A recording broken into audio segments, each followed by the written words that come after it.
Hello friends, welcome to my channel. আশা করি তোমরা সবাই ভালো আছো।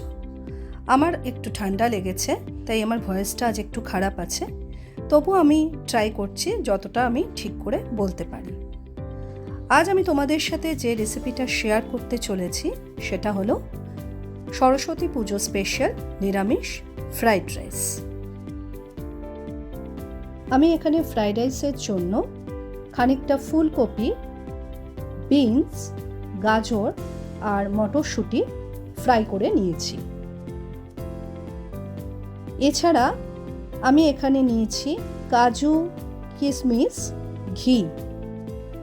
আর ফোড়নের জন্য আমি এখানে নিয়েছি 4টে তেজপাতা, এলাচ, লবঙ্গ আর দারচিনি।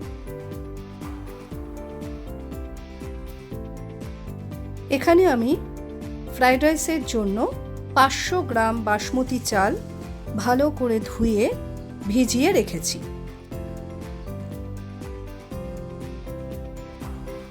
এদিকে আমি হাঁড়িতে জল গরম বসিয়েছিলাম, জল গরম হয়ে গেছে।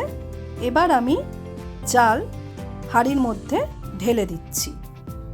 চাল দিয়ে দিয়েছি হাঁড়িতে। এবার আমি হাতা দিয়ে ভালো করে চালটাকে নেড়ে জলের সাথে মিশিয়ে দিলাম।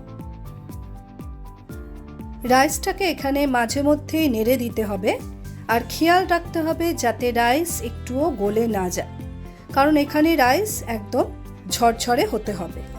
এখানে রাইস রেডি হয়ে গেছে, আর দেখো রাইস একদম ঝরঝরে হয়েছে।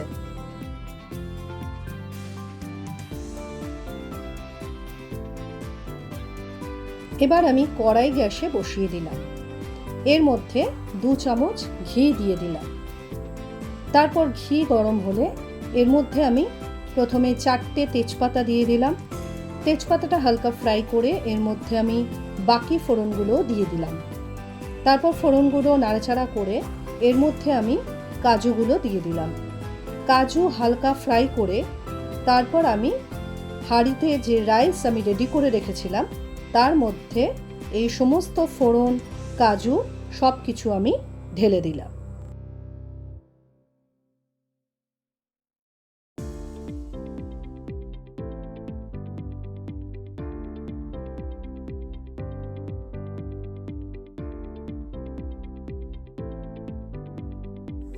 এবার পরিমাণ মতো নুন এবং চিনি আমি রাইসের মধ্যে অ্যাড করে দিলাম।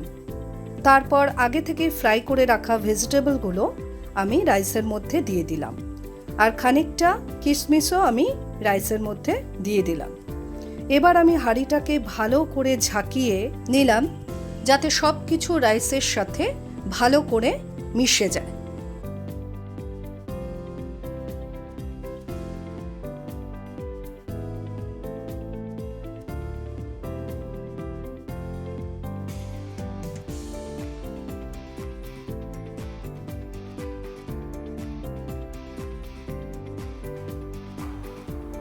এবার আমি হাঁড়িটাকে গ্যাসে বসিয়ে দিলাম। তারপর রাইসটাকে খুব হালকাভাবে নাড়াচাড়া করে নিলাম যাতে এর মধ্যে নুন আর চিনি ভালোভাবে মিশে যায়। Finally fried rice complete. যে কোনো ভেজ নন ভেজ আইটেমের সাথেই এই ফ্রাইড রাইস খুব সুন্দর লাগবে। যদি তোমাদের আমার আজকের এই রেসিপিটা ভালো লেগে থাকে তাহলে প্লিজ লাইক, কমেন্ট, শেয়ার করে দিও, আর চ্যানেলটা সাবস্ক্রাইব করতে ভুলো না যাতে আমার পরবর্তী ভিডিওগুলো তোমরা দেখতে পাও।